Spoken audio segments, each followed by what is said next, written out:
What's up, guys? Welcome to another podcast. And on this one, I'd like to delve into how I feel like learning how to dance helped me learn how to code.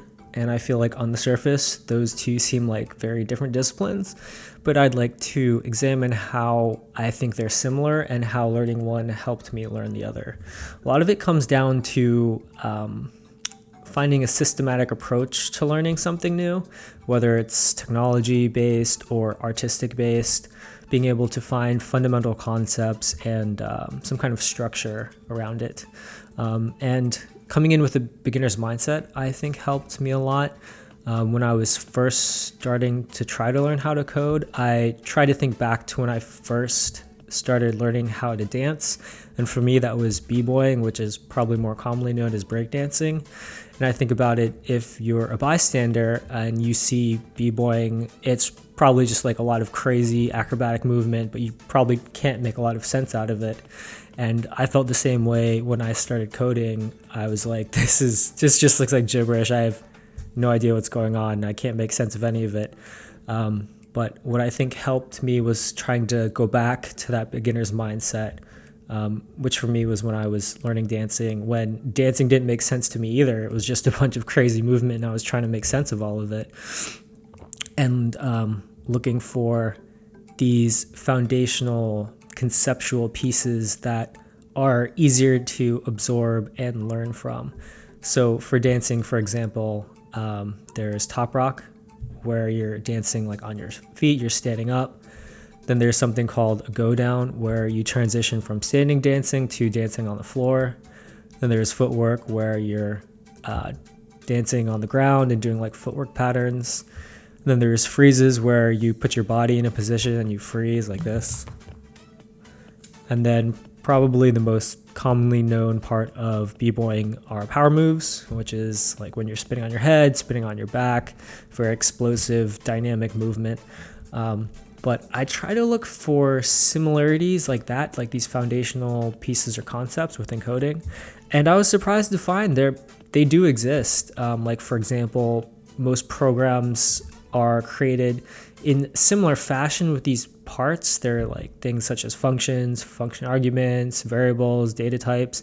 And when I started to learn that and make this connection, I was like, oh, something in my brain just clicked. I had somewhere to put it in my mind. I was like, oh, this is just like the foundations of b-boying, except instead of manipulating my body, I'm manipulating these data types with my brain kind of through a computer.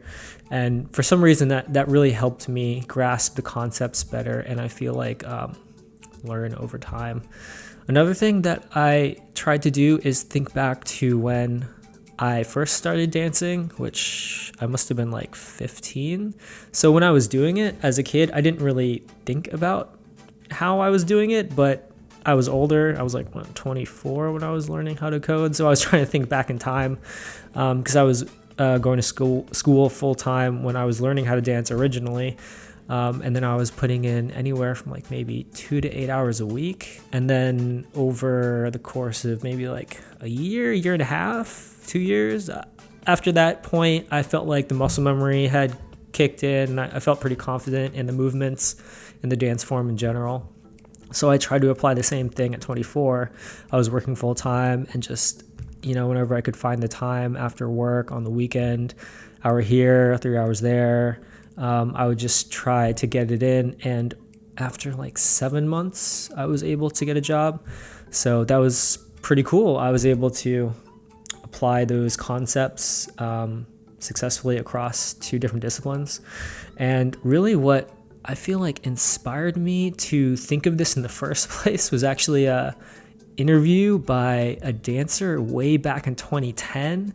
And I was like a senior in high school at that point.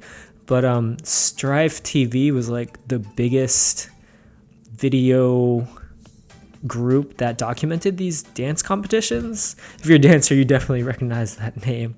And they interviewed this crew that's like legendary. They're called Skill Methods. They're like the Justice League of dancing, or one of the crews that's like very highly regarded and is just, all the members individually are crazy talented, and together as a team, they're incredibly talented. But there was one interview where they were interviewing one of the members, and he was saying how like the self-discovery of yourself as a dancer shouldn't stay on the dance floor. Like the world needs to learn about the talents that you possess in areas outside of dance, whether that's like raising your family or, respecting people that you meet on the street. And I was like, I was 18 when I heard that. And I remember it was just like, you don't normally hear that kind of stuff out of like a breakdance video competition video. It was like pretty next level, but I remember just really sitting with me because I was still pretty young. So I was like still trying to find out who I was, but it just like lodged very deep in my brain. And fast forward like 6 years, it just, when I was in this new scenario where I was trying to start something new that I had never done before and was like worried about it and nervous, I feel like it like awakened in my brain.